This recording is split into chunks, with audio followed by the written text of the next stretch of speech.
Marcos is hungry. Marcos is hungry.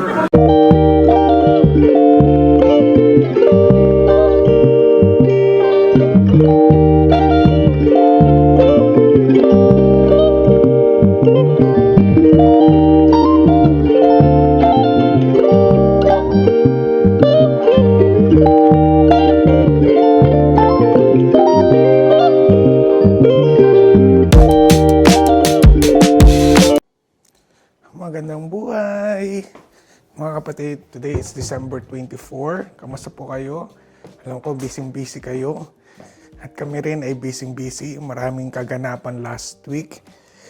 Nag-Christmas party dito yung mga katrabaho ng asawa ko, mga office mate niya, and their family.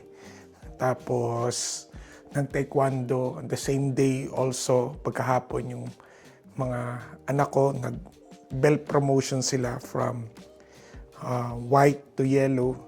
Tapos kinagabihan, yung company naman namin, Christmas party. Hindi na sumama yung asawa ko kasi nandito pa yung mga bisita. So, ako na lang. Fortunately, hindi ko pwedeng i-video yung mga kaganapan doon. May mga some photos. Medyo may privacy and may pinarma na kaming kontrata dun sa yung natanggap ako na bawal yung mga pag-post sa social media ng mga kaganapan. Medyo sensitive yung company namin. But anyhow, naging busy yung last weekend namin. And ngayon, long weekend, wala na akong pasok, 24, 25, 26. Pasok lang ako ng 27 to 28, then wala na ulit ang pasok for whole week. Yung asawa ko may work pa ngayon. Susunduin ko siya. May bibilhin pang Noche Buena later. Tapos mag-open kami ng mga gifts. So, maraming gifts na natanggap mga anak ko. And, teka, pakita ko lang. Ayan. Yan ang mga gifts. Gifts nila. So, yung mga napanalunan, sa raffle. So, ayun. So, kamusta po kayo? At malamig, sobrang lamig dito sa Edmonton. Napakalamig. Dito tayo sa basement. Nandito tayo sa basement. Habang nagkukwentuhan tayo, ay magtutupi ako ng mga labada ko. Yan, yung mga nilabhang ko. So, sa bahay kasi namin, ako yung nakatoka sa paglalaba, pagwawashing, pagtutupi at pagmamalansya. Yung asawa ko ay sa pagluluto. So, yun ang forte niya. So, hindi ko na yung papakalaman. Basta ako paglilinis ng bahay. Siyempre, naglilinis din yung asawa ko. Pero more in ako talaga. Tapos, yun, laba, tupi, plancha, at pag-arrange ng mga damit ng mga anak ko. Yan, hinahanda ko yan. Pag may pasok sila, so kinabukasan dapat naka-ready na yung mga damit nila na susuotin. I-ready ko rin kapag common nila and schedule nila for taekwondo. So, pag-uusapan natin ngayon, sensya na medyo magulo. Pagkagising ko kasi nag-hoodie lang ako. Tapos, hinatid ko muna yung asawa ko sa work. Ngayon, pag-uusapan natin is ang mga monthly expenses namin dito. Ang mga utilities namin. I don't know if kung napag-usapan na natin yun o nabanggit ko na sa vlog. Ako kasi yung type na nagba-vlog na pag in-upload ko, hindi ko pinapanood. So bago ko i-upload, nire-review ko na siya. Pero once na na-upload ko na, hindi ko siya pinapanood. Ewan ko, nakagalian ko na. Matagal na ako nagpa-vlog pero hindi ko inuulit hindi ko pinapanood yung mga vlog ko. Di ba? So pag-uusapan natin, teka, kukuha muna ako ng habang nagtutupi tayo, magkukwentuhan tayo, okay? So hindi ako magtuturo ko paano magtupi ha. Ito yung kinaugalian ko na. So pag-usapan natin yung monthly utilities namin. So ever since sa Winnipeg kami,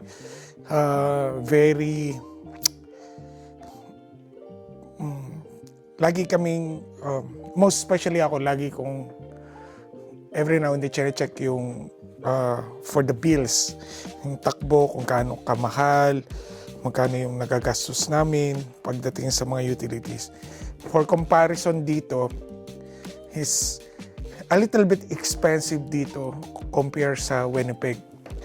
Kasi, okay, sa Winnipeg, ang water namin, ang tawag nila doon is hydro,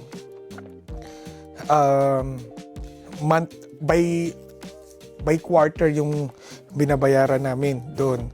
So it will take for only $150 for 3 months. So $50 per month. Tapos kapag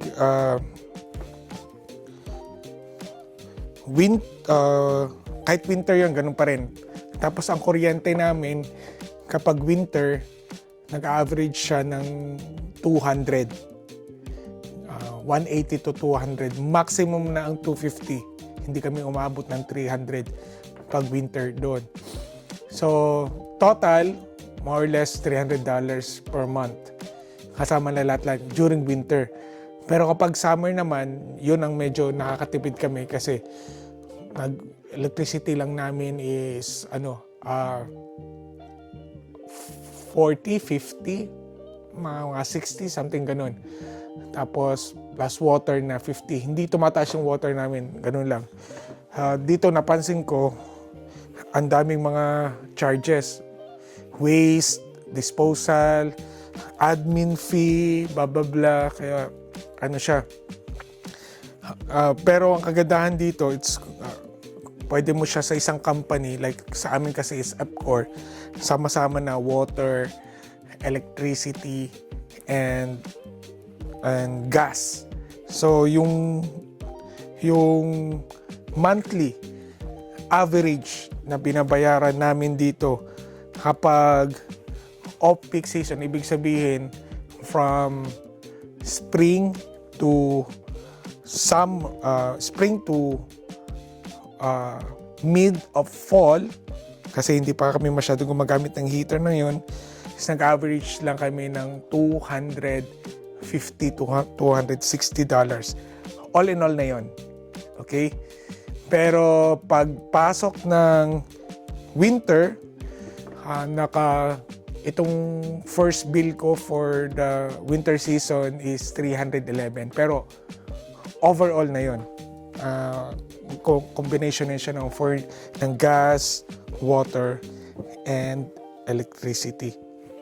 And nakagandahan nun, kung i-compare ko sa mga katrabaho ko, nagugulat ako sa mga bill nila. Kasi umaabot sila ng 400, meron pang 600. Sabi ko, grabe yung consumption nila. Araw-araw rin naman kami naliligo. And then, siguro malaking factor, ang ginawa ko, in-upgrade ko yung thermostat ko. Kasi yung nilagay lang dito is sa basic, parang analog na thermostat. So, ginawa ko siyang smart thermostat para makokontrol ko siya or may schedule ko siya pag wala kami sa bahay. Tapos, nakokontrol mo siya sa through smartphone. So, yung binili ko is yung latest ng labas ng Google Nest, yung Google Nest 4. And a little bit expensive, pero syempre, one time mo lang naman yung bibilhin, tapos forever mo na gagamitin at unless masira siya. Pero hindi naman nasisira mga thermostat kasi naka-salpak lang naman, naka-install lang naman siya sa wall. So, kagandahan na yun. Maganda kasi yun. Papakita ko sa inyo later on yung thermostat na yun. Yun yung pinaka-latest. Magkano ba ang bili ko dun? It's around $300. Yeah, 350 yata, o if I'm not mistaken. Ngayon, ang kagandahan, mag Prime member ka sa Amazon, pwede mo siyang installment. 0% yun. As in, i-divide nila sa 6 months. So for example, 300, divide mo siya sa 6 months. So yun yung monthly mo. Walang other charges. Unlike sa mga Affirm, may mga charges yun, mga 5%, 4%, minsan 8%. Yun, i-divide lang nila sa 6 months. Or depends, meron good for 6 months, meron good for 3 months. It depends kung ano yung babayaran mo. Pero hindi lahat may option na yun sa Amazon. May mga ilang product na pwede, may ilang product na hindi. So, yun talaga, isa sa pinaka ko is yung thermostat. Tapos, sineset ko siya, pag wala kami dito sa bahay, basically it will be 18 degree Celsius. Not 17, not 16, not 15. So, 18 lang siya, nasa mid lang siya. Tapos, naka-timer siya na by around 6, from 8 p.m. until 7 a.m., nakaset na siya ng 20 degrees Celsius. So, ngayon, ang kagandahan lang, pag mga bahay kasi, mga bagong bahay, medyo intact siya. Kumbaga, insulated talaga. Unlike yung dati naming bahay, sa Winnipeg, medyo may kalumaan na. So, kailangan mo talaga iset ng mataas-taas para maramdaman mo yung init talaga. So, ganun, isa sa mga factor rin na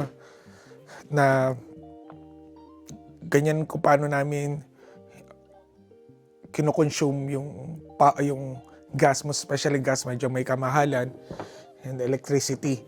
And also water. Lahat pala, pati water. Pagdating naman, pag nag-wash kami, or ito, naglalaba, gumagamit ako ng washing, nagwa-washing lang ako ng every weekend. Isang beses sa Sabado, isang beses sa Linggo. That's it. Hindi yung madamihan na wash na hindi araw-araw. Kasi dito napag-aralan ko, alaman ko na syempre every wash mo, syempre yun, waste yun yung pinagamitan mo. And na-charge ka nun. So, aware kayo dapat. Tapos, syempre pag nagwa-washing ka, gumagamit ka ng electricity. Syempre, gumagamit ka ng washing machine. Now, every weekend, may mga time na mas mababa ang charges sa inyo kapag sa gabi kayo gumagamit. Sa gabi, weekend, at katulad ng ganito na holiday. So kung for example, 7 cents kilowatt per hour. For example lang po yun. Kapag mga weekend, gagamitin mo siya, it will become 5, minsan 4, depende sa galaw ng charges nila. Pero mas mura siya compare sa mga regular hours. Ngayon, kung wala naman kayong time maglaba ng weekend, gawin mo siya ng off-season, off-peak hours siya. Ibig sabihin, pwede kayong maglaba ng gabi. Yung wala yung consumption ng I think tanghali. Yung karamihan sa mga tao ay wala sa bahay. Pero gumagalaw po yun pag summer. Kasi syempre, summer or winter. So, dumidepende. Kung mas maganda, i-research nyo siya kung saan kayong lugar, kung ano yung off-peak at peak hours ng charges ng electricity. So, kasi nagfa-floating.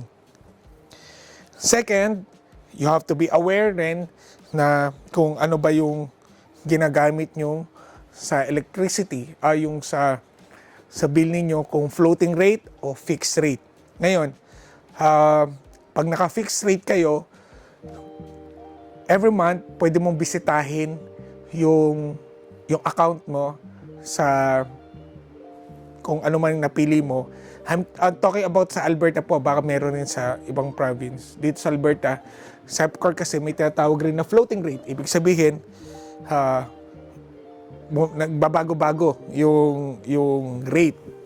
Ngayon, kung pag naka-fixed rate ka, ang advantage ng fixed rate, tumaas man, for example, naka-fix ka ng 5 cents, tumaas siya ng 7 cents, stay ka pa rin sa 5 cents. Kumbaga nakatipid ka.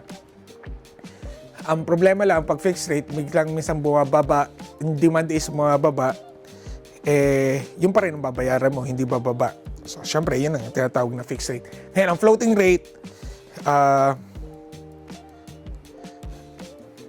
ang risk na yun is tumataas, bumababa yung rate mo. Ngayon, ang ginawa ko, pinili ko ang floating rate kasi mas mababa ngayon. Ang fixed rate ko kasi before was 7 cents. Ngayon, ang floating rate is 4 cents.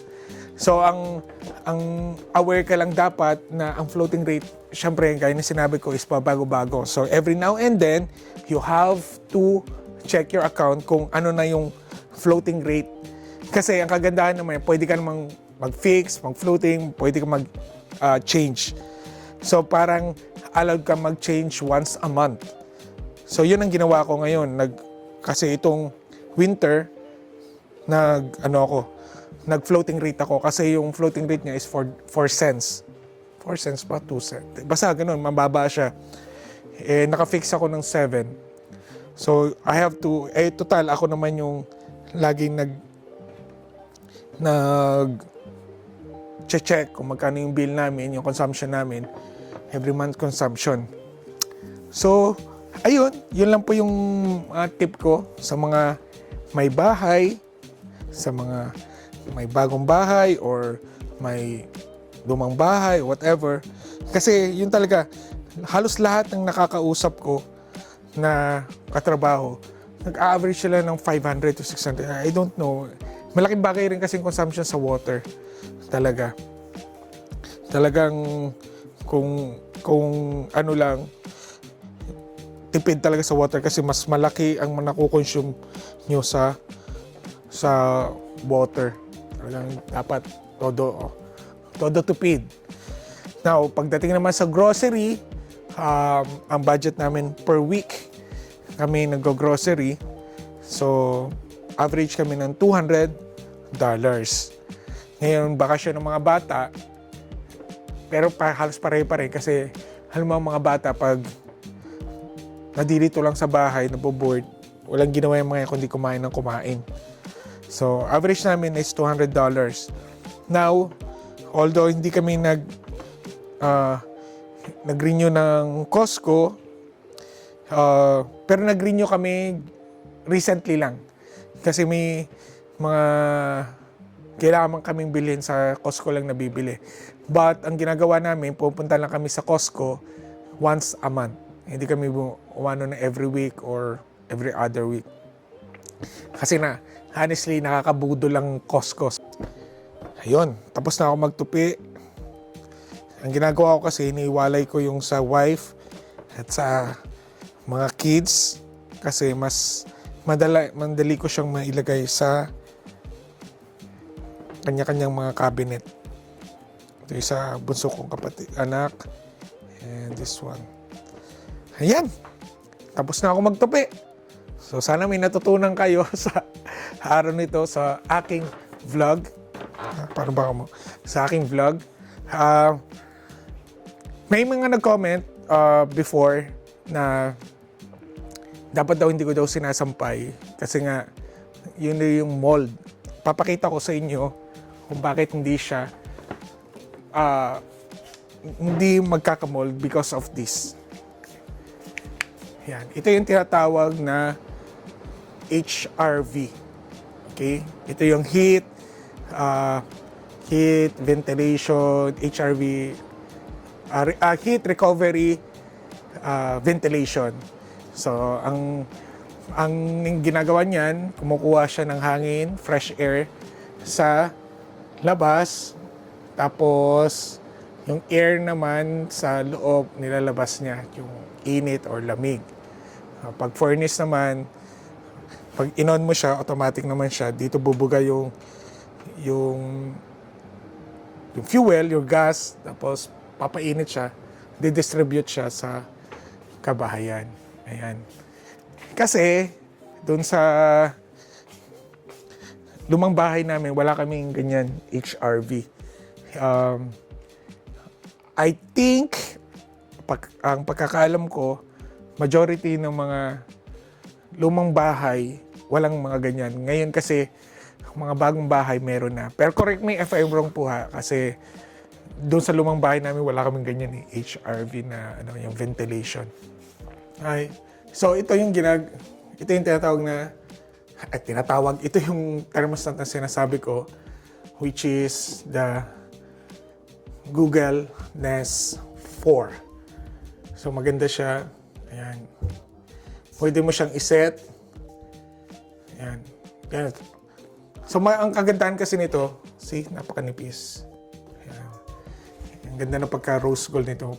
Pag may mga bisita kami, ito agad napapansin nila. Sabi nila, ang ganda daw. So ito yung ventilation control. So, naka-interval siya. Ibig sabihin, every 20 minutes lang siya tumatakbo. Kumukuha ng fresh air sa labas. Tapos bumubuga ng air from here going outside. So, nagse-circulate siya. Kasi, pag walang ganyan circulation, mangyayari, magpo-froze to. Yan, yung humidity. So, kailangan balance ang humidity sa loob ng bahay. Oh, nag-i-snow na naman! Sige, ang dami ng bahay dito. Sa likod bahay. Makikita mo, pag nag-froze dito, you have to check your humidity. Kailangan, itong bintana mo, dapat, bigyan mo siya ng space. Kasi kapag nakasarado siya, lalo pag may heater, ang hangin, pag ganun lang, hindi naiinitan yung bintana. So, yun yung advice ng namin.